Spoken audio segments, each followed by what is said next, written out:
Good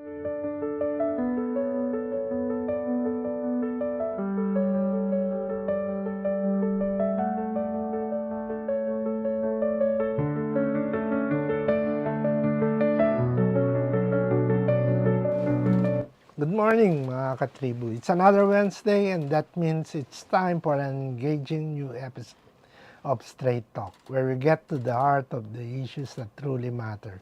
I'm Chito, Lozada. And I'm Teddy Montelibano. We're coming to you live on Daily Tribune's Facebook page and Tribune now on YouTube, bringing you fresh perspectives and in-depth discussions on the most pressing topics.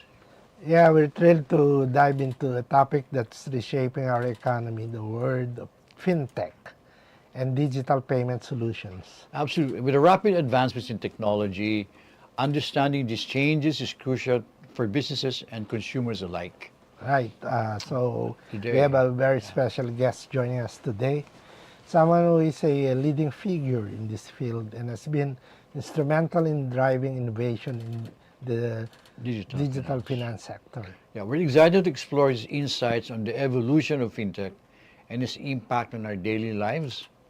So please welcome Siva Kumar Indrasen Ramanathan, President of Ksher Philippines and Senior Vice President of Ksher Group. Thank you for being here with us today, Siva. Okay. Oh, pleasure. First of all, did we pronounce the name of the company correctly? Ksher. It's Ksher. Ksher. Ksher. Yeah, the name Ksher came combination between cashier, Cashier. Yeah. because Cashier. that's where the point of sale is, and that's what we're trying to do.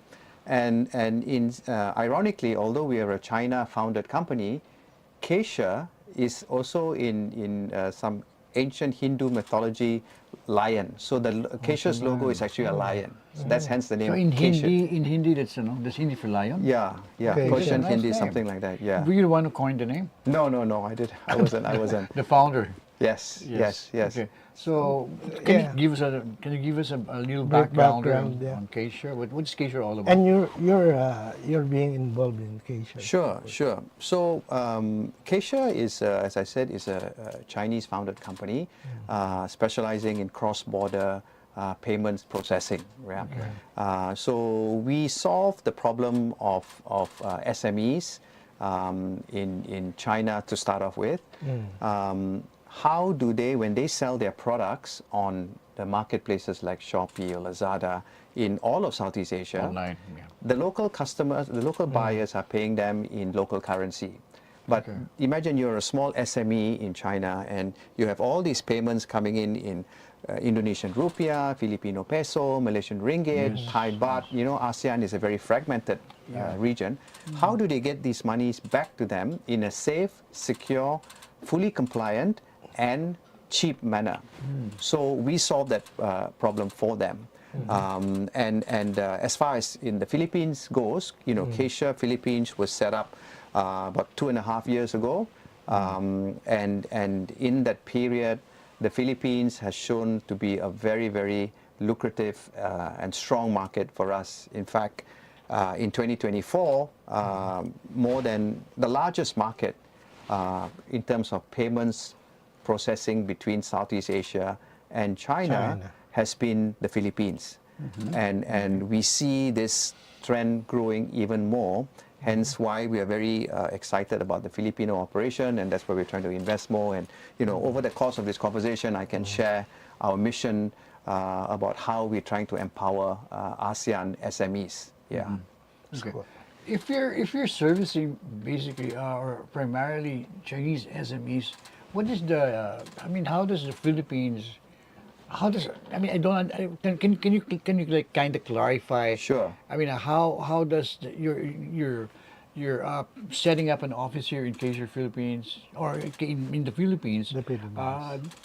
What is the purpose? What is how does it work? So we China is our back end. So our colleagues in China are doing all of the technology solutions, product design, some finance management, etc. However, all of our business is derived from Southeast Asia, right? So in the Philippines, we have to have a strong team, because in order to solve the problems, we need to be localized. What kind of problems? So, for example, a seller's money may be stuck in an account. There may be some complications with transferring the money out. And if we are trying to serve those sellers based out of China and not have people on the ground who deal on a daily basis with our partners. So our local teams, we have a country manager, and our local teams deal with the marketplaces, the Shoppies, the Lozada. They deal with the regulators, right?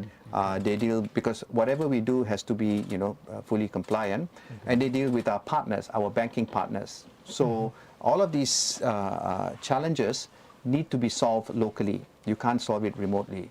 So we have a lot of teams here in the Philippines doing that, and later on we will also grow our services to Filipino-based SMEs, providing them the services in order to be able to trade intra-ASEAN.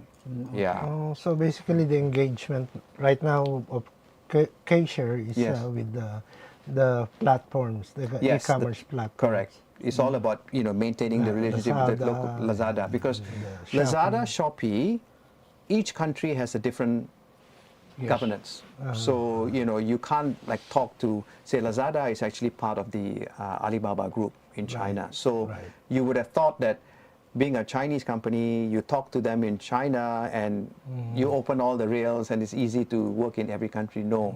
Every country has got their own autonomous leadership. So and they all run by local people.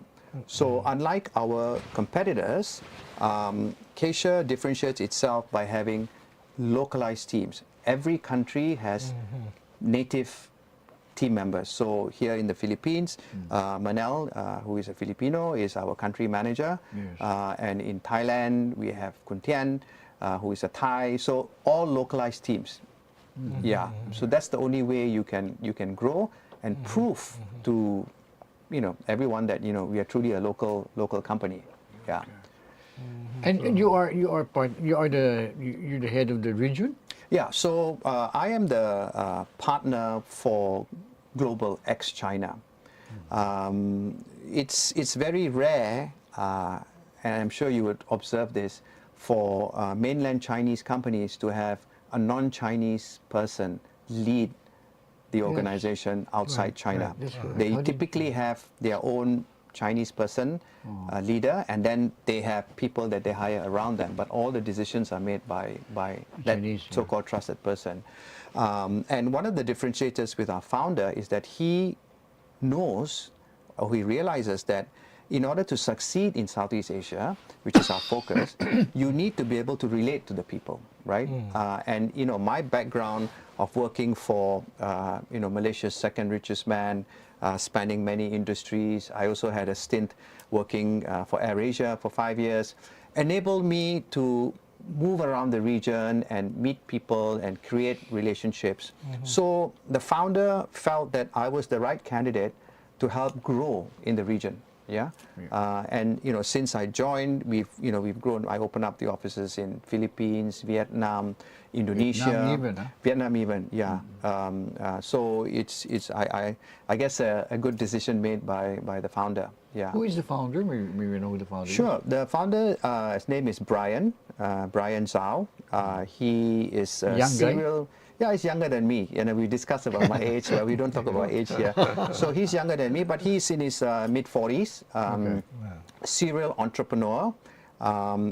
Very strong understanding of payments business, because his first startup, which is now subsequently listed and a very successful company, produces MPOS solutions. MPOS means mobile point of sales. So MPOS, yeah. it's, you can, for all these SMEs and these, sari shops and warongs, they don't have the, like if you go into a SM mall, you will see cashiers with the machines to accept credit cards, right? These people don't have those infrastructure, because many times they're operating in small areas. So our unit is, or rather Brian, the founder's first project, is you just stick in this box and your phone becomes a cashier's till. Oh, that's fantastic. Yeah, and so that company he is now exited from managing, but even then all his businesses were outside China. So today, if you go to look at Nielsen report that ranks the top hardware companies, it was a hardware company, that particular company called D-Spread is ranked number 4 or 5 in the D-Spread. world. D-Spread, D-Spread, yeah. okay.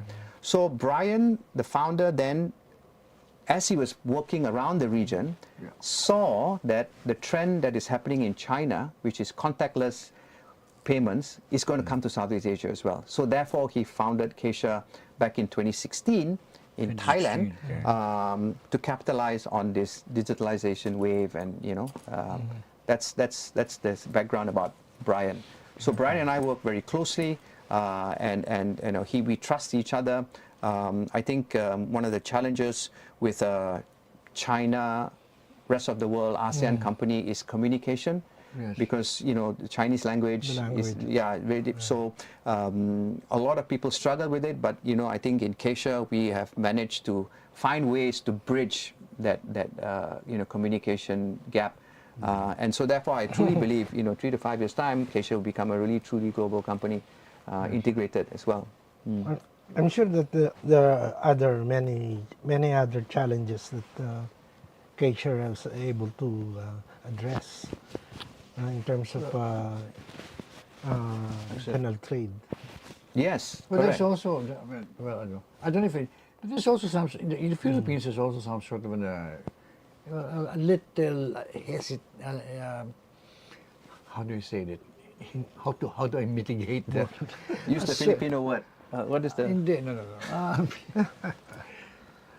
You're familiar with the WPS and the Chinese intrusion. The friction. The friction between In the Philippines and so China. That has been Oh. translated into anything Chinese is the Philippines is a little bit hesitant. The Philippines are a little bit hesitant to do business with the Chinese. I mean, China, no. Yeah. Of course, we have our own Filipino Chinese. The Shimart is very well accepted. Sure. Very well accepted. The Golden Ways, China.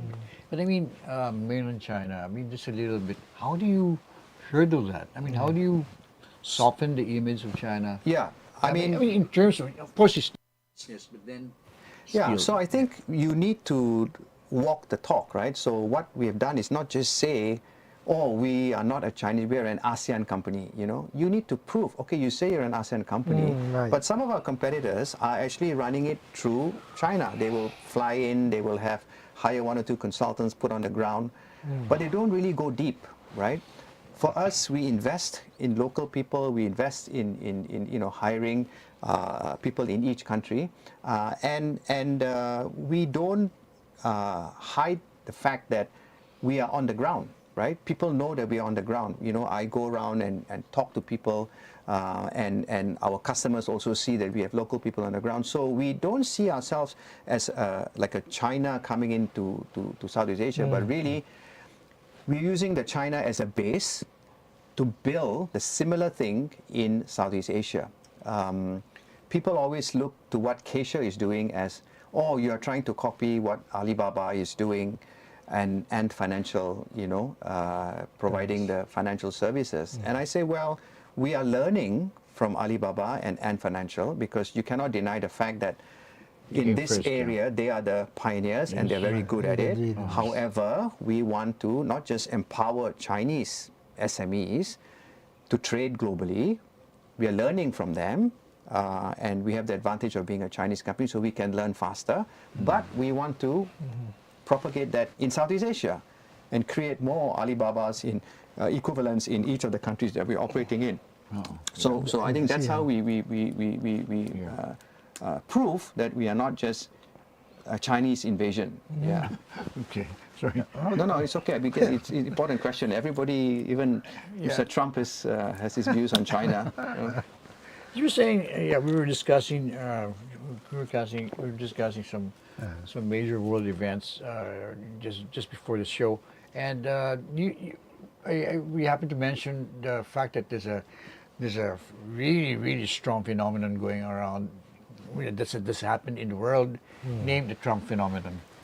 Trump's reassumption to the U.S. presidency, and creating waves in various sectors. How, and you said maybe Trump could benefit could benefit your business. But Siba, before you reply to that, we'll go in a commercial. Yeah, that's This break is brought to you by Bayad Center. Hashtag bigger, better, younger Bayad. And you can buy it all. Meralco, ang liwanag ng bukas. SM, we've got it all for you. Smart. Live more today. Union Bank. It starts with you. Tune in to Daily Tribune's show aimed at addressing the needs and problems of our OFWs from different corners of the globe. Hear about their plights and success stories every Tuesday and Thursday, 3 p.m. only on Daily Tribune's Facebook page and Tribune Now on YouTube. Straight Talk dives deep into present issues of leadership, politics, business, and more. Engage in insightful conversations with industry shakers, government leaders, and trailblazers every Wednesday at 10 a.m. only here on Daily Tribune's Facebook page and Tribune Now in YouTube. Utol, once just a colloquial term for a brother or sister. Today, the same term stands for a better option to your transportation needs. Unified Transport Operations League, or better known as Utol, was established to give you an alternative to ride-hailing, with the concept of availing the service with care and compassion, as if it was rendered by your own sibling.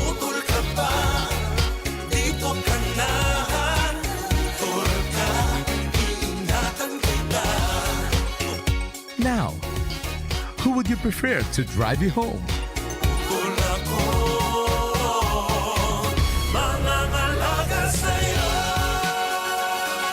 Utol, the ride-hailing app to consider.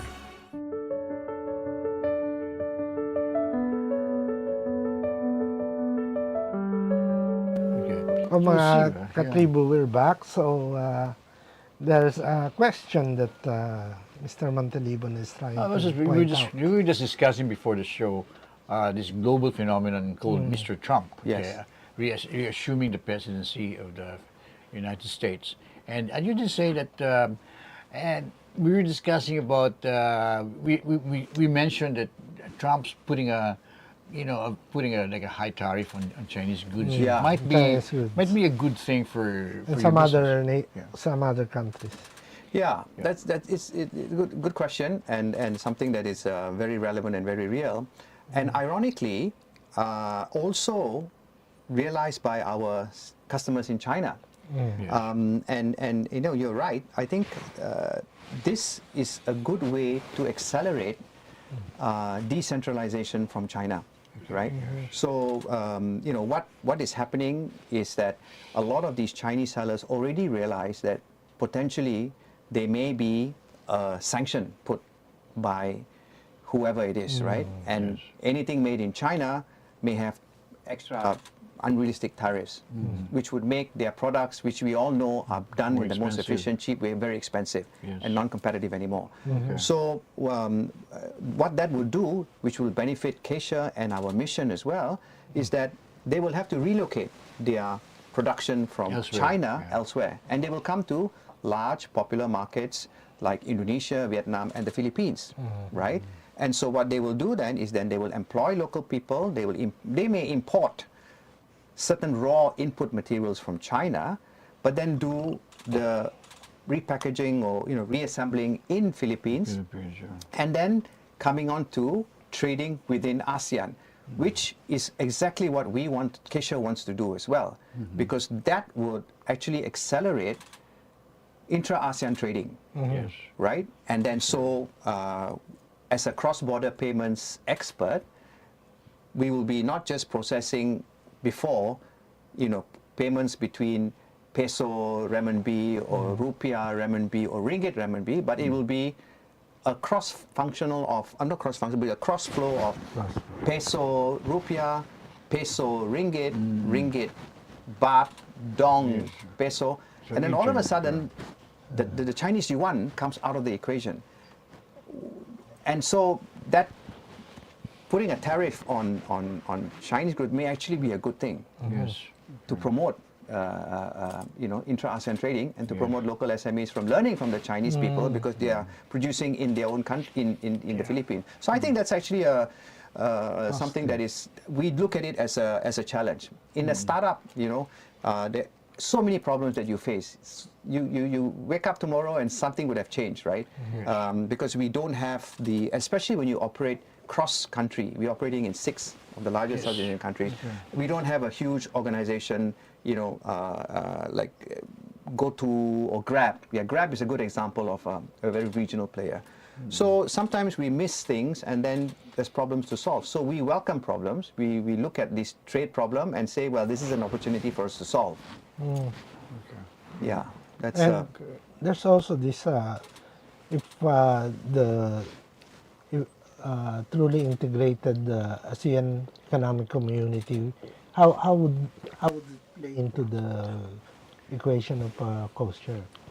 So, integrated ASEAN is a wide definition. There's trade integration, there's mutual recognition of degrees, but certainly what I hope would happen is the recognition from our perspective. So we're involving in trade flows, right? Yes. But only for the SMEs, who find it very hard to trade, right? So if there is mutual acceptance, right, of tariffs and goods, we can solve the problem of goods getting stuck in a warehouse while custom paperwork is done, import duties are done. Imagine if the government of the Philippines and the government of Malaysia have a negotiated green lane. These kind of products, no need to go through customs. Correct, Because yeah. you trust my system, you trust I trust your system, there is a green lane. So who wins in the end? The customers win, because then customers will be able to get their goods faster. Yes. So, but that involves a lot of cross, trust and so the goods can flow faster. So that, from our perspective, if anybody from the ASEAN, actually Malaysia is the president of ASEAN this year. So Is it? yes, It's a turn. it's our It's turn a to be the rotation. president. Rotation. So if Prime Minister Anwar is watching this, please push for mutual green lanes for not all goods. Certain goods need to be checked and all that, but certain goods don't need to be checked. But oftentimes, because of corruption or whatever it is, it sits in the warehouse and all kinds of things. So maybe that is one thing that I hope would happen to facilitate faster goods movement and cross-border flows. Right. You're talking about phases. You said you have Ksher has a phase 1 and a phase 2. Yes. What could you give us a so- expansion of this? Sure. So at Ksher, we are innovators, right? We solve problems.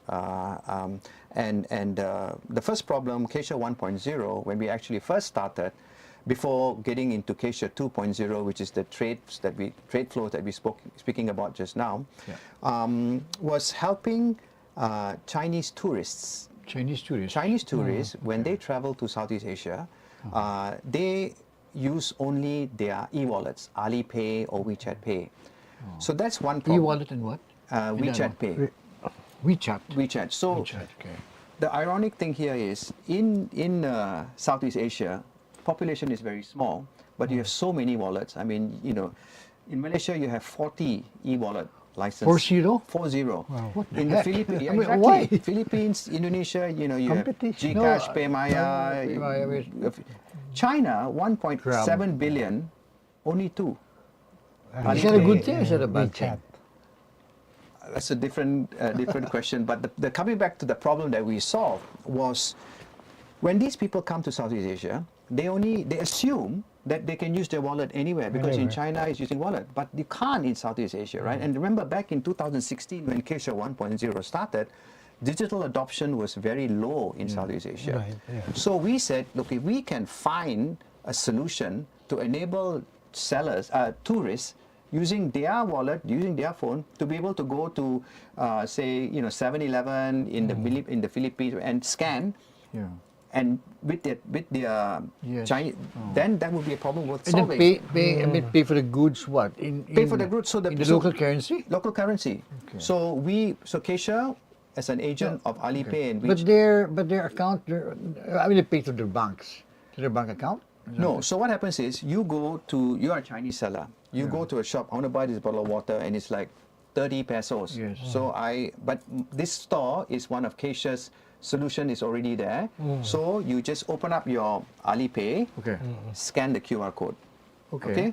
Then it will tell you, okay, you make this purchase, 30 pesos, equivalent of, say, 12 yuan, Okay. right? And then when you approve the transaction with your code and all that, our backend goes in, credits your Chinese account, and then the settlement team will then send the money to the merchant, and all that happens in a very seamless loop. So that's what Ksher 1.0 That's was. great. So in Chinese, I go to Philippine 7-Eleven, I buy, I do the QR code, and Yes. then I don't, no money No comes money out. comes out. No Okay. money comes out. So they right? just deduct from, you know. Yeah, They it's deducted from your your account, account. Okay. and actually the that's- foreign exchange rate of these wallets are actually very, very competitive. Sometimes even better than the banks, better than your credit card for sure. Yeah, I know. So that business was very good because there was no competition in Southeast Asia. So you're doing that. I mean, that's Yes, what that's what we started That is doing. what Ksher do. That's what does. Ksher started doing, and we were very successful in Thailand. We started off in Thailand because Thailand is the #1 destination, right, for Chinese travelers. Tourists, yeah. And unfortunately, when we were ready to expand in other countries in Southeast Asia, COVID. COVID came. So when COVID came, people stopped traveling. There was a 3-year pause, and even now, that business is only slowly getting back. But that's when we moved to Ksher 2.0, which is this online, business, trading business, helping the SMEs. So, Wouldn't you want to reinforce or to revive that? 2 so point- absolutely. Ksher 1.0, 1.0. yeah. That's I mean, is it possible for with your technology for a Filipino traveler to Southeast Asia, anywhere in Southeast Asia, Malaysia, Indonesia, Thailand, for you to do the same thing? So we wanted to do that.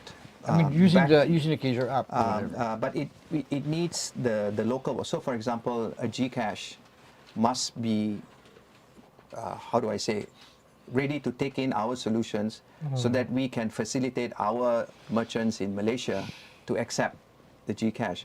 But it is a nice concept. yeah. In fact, the idea of just like your mobile phone, you have roaming, right? Yes. So the telco industry have solved this problem. So it doesn't matter if you pay a little bit more with your E-wallet. Philippine mobile operator. You go to Malaysia, you switch on your phone.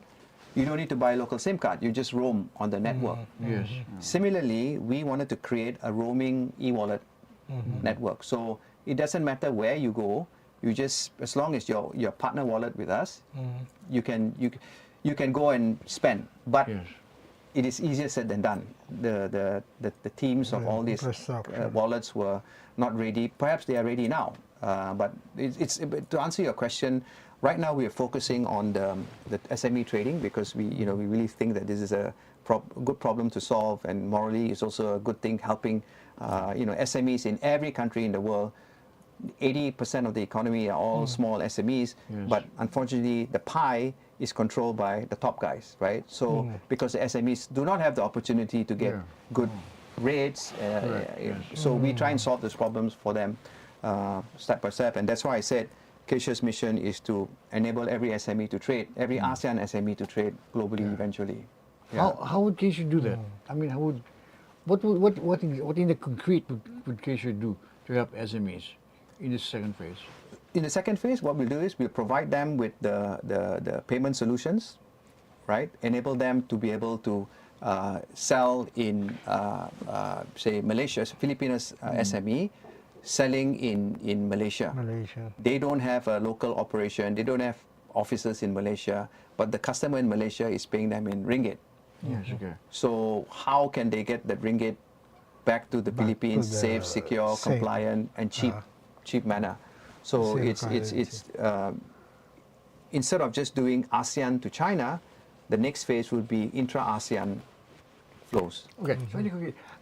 Okay, in the concrete, look, once you realize that vision, I mean, you've concretized it. What happens to say I'm a Filipino SME, and I would like to do business in wherever, in other parts of South Asia. How would you facilitate I would provide you with all the business? infrastructure. We would provide you with all the infrastructure for you to be able to collect from your sellers very simply. You don't have to pay high rates. You don't have to have local operations. Everything you can be done from your little village. Workspace, Workspace, right? And we will do all the fund collections. But you for also you. mentioned earlier. You also mentioned that there's a possibility that you could also do loans for working capital. So the ultimate aim is to eventually provide more services for our SMEs. And Financial we services. talked financial services. So the biggest problem for the SMEs is working capital. And it's sad for them because they can't go to banks and get Yes. working capital. And if they do, they get charged very high interest rates, right? So we are in a position to be able to help that because with all the data that we collect, we are able to provide, we know which customers are good and provide them with the loans, provide them with trade financing. So ultimately, do we want to become a bank? Perhaps, but we can also partner with local banks to provide that service. Correct, so we yes. can immediately provide the value. Yes. So it's the whole vertically going down about helping SMEs to thrive, really, and providing financial services other than collection and remittance is in the pipeline. Yes. Yeah. Have you already started doing that? I mean, have you made? No, that will sort of- be much later Wait, because down the road, yeah. down the road. But certainly our roadmap is there, and I think our investors are also very happy with us because we have thought about the future as well, right? And we will always remain committed to empowering SMEs, as I keep saying, and regional SMEs. Yeah. So when you're saying that 50% of the business at Ksher currently is derived from the Philippines, Yes. that means 50% of e-commerce platform sales are derived from the Philippines. Yes. Yes. So it's in So every Filipinos are heavy buyers of Yeah. Lazada and You see, Is Lozada Chinese? Yes, that's not Chinese. It's owned by the Alibaba Alibaba. Group. He's part of the Alibaba group. Yes. I never even knew that. Yeah. So and that reason is also because the SMEs in Philippines aren't doing. I don't mean it in a bad way, but they are not active enough. So people have to import. You have to buy. Whereas in Indonesia, in Vietnam, even Malaysia to a certain extent, there's some local production. But what we see is that probably Filipino SMEs need to step up a little bit more to rebalance that thing. So it's a reflection of the local producers, right? Of how I mean, I think there's improvements that can be made, but that's the fact that we observe. What are some of the hindrances to the growth of Philippine SMEs? If you have you done a little thinking about that? Yeah. Actually, honest answer is I really don't know. But I think maybe exposure to different ways of thinking, maybe could be one of the ways. And certainly we want to accelerate that by encouraging our sellers to de-risk from China, like we spoke about earlier on, to come and set up facilities here. Right? If they do that, then they will become competitors. No, But but local they will, SMEs. No, they will work with local SMEs, right? Because they can't be doing it. They work with the local SMEs. Local assemblers, they will rent, local space, and then they, we may start with sort of low-level jobs, but eventually we want the local Filipino SMEs to learn from these Chinese because they can see how they are doing it, and then set up their own facilities and buy directly from China themselves. And Ksher, because we know all the suppliers in China, will be very happy to open up our sellers to a local Filipino SME who wants to take on the Chinese. I If you would like. imagine local Trade SMEs buying also facilitation. materials from the Philippines. Yes, yeah. So for the moment, we're taking a commercial break. Okay. And this break is brought to you by Bayad Center. Hashtag bigger, better, younger bayad, and you can buy it all. Meralco, ang liwanag ng bukas. SM, we've got it all for you. Smart, live more today. Union Bank, it starts with you. Tune in to Daily Tribune's show aimed at addressing the needs and problems of our OFWs from different corners of the globe. Hear about their plights and success stories every Tuesday and Thursday, 3 p.m. only on Daily Tribune's Facebook page and Tribune Now on YouTube. Straight Talk dives deep into present issues of leadership, politics, business, and more. Engage in insightful conversations with industry shakers, government leaders, and trailblazers every Wednesday at 10 a.m. only here on Daily Tribune's Facebook page and Tribune Now in YouTube. Utol, once just a colloquial term for a brother or sister. Today, the same term stands for a better option to your transportation needs. Unified Transport Operations League, or better known as Utol, was established to give you an alternative to ride-hailing, with the concept of availing the service with care and compassion, as if it was rendered by your own sibling.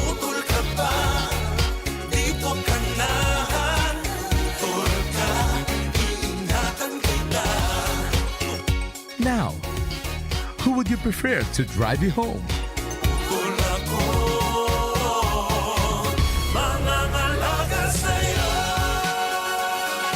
Uto, the ride-hailing app to consider.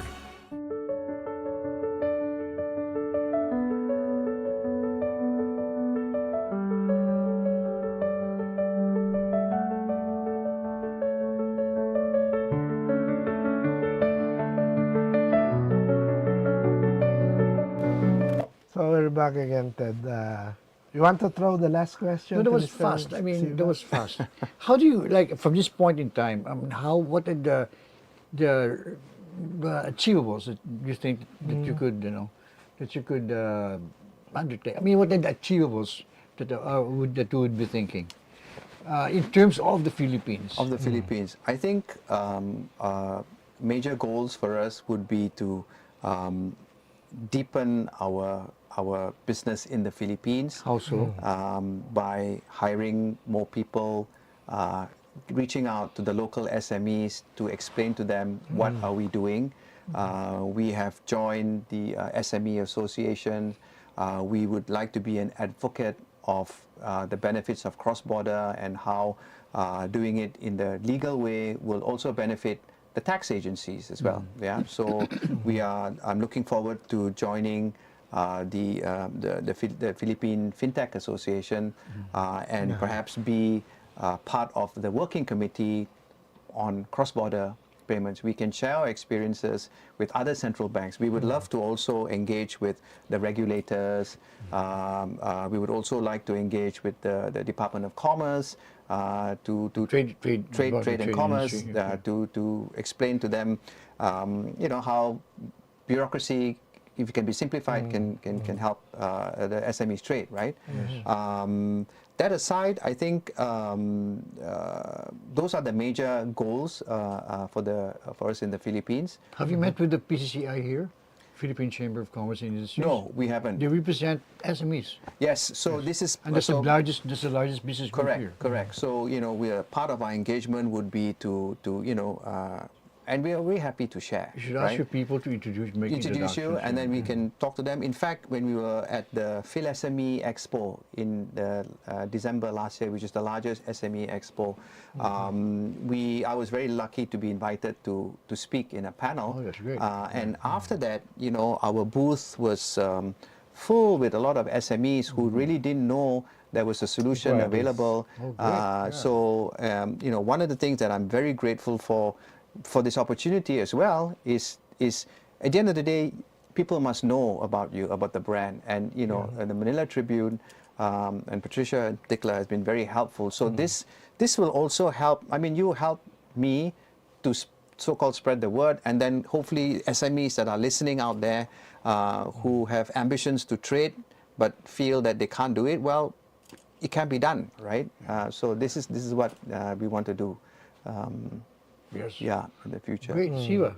Yeah, so we wish you the best of luck. Thank you. And thank you for your time in coming to the studio and explaining to us about your company and the service, the really great service that you can give SMEs. No? Yeah, and thank you for Philippine having me here, pleasure. and I really hope that when we have this conversation, maybe in a year's time, we have proven that we have brought some value to the Philippines, country that we really like, We would welcome that. work We and would play welcome as to see well. you back here. Okay. Yeah, Thank you. Thank you very much. Thank you very much.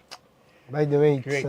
Thank you. Daily Tribune, not Manila Tribune. Oh, But that's okay. Sorry. There's no other newspaper with Tribune. This is a very That's casual talk Yeah. show. That wraps up another insightful episode of Straight Talk. Thank you, Siva, for sharing your expertise with us today. And your insights in fintech and digital payments are invaluable.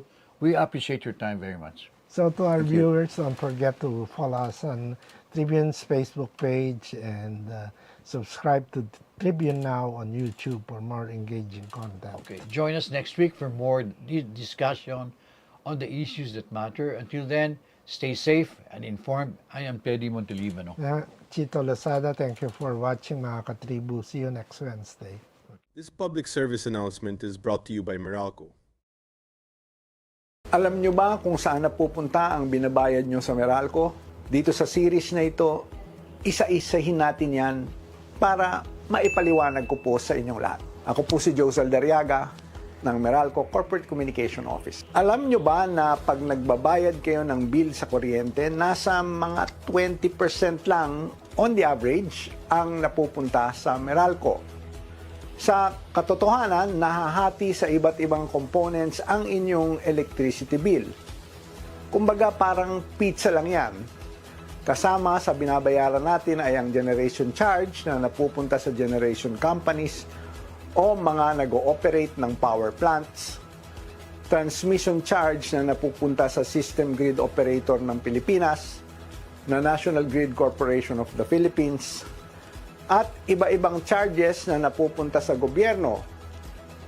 Tulad po ito ng mga subsidies, taxes, universal charges at fit-all. Kung tutuusin, tulad nga nabanggit ko, nasa around 20% on the average ang kabuang bill ang binabayad sa Meralco sa pamamagitan ng distribution charge. Ito na ang pinaka-epektibong sistema para sa electricity consumers.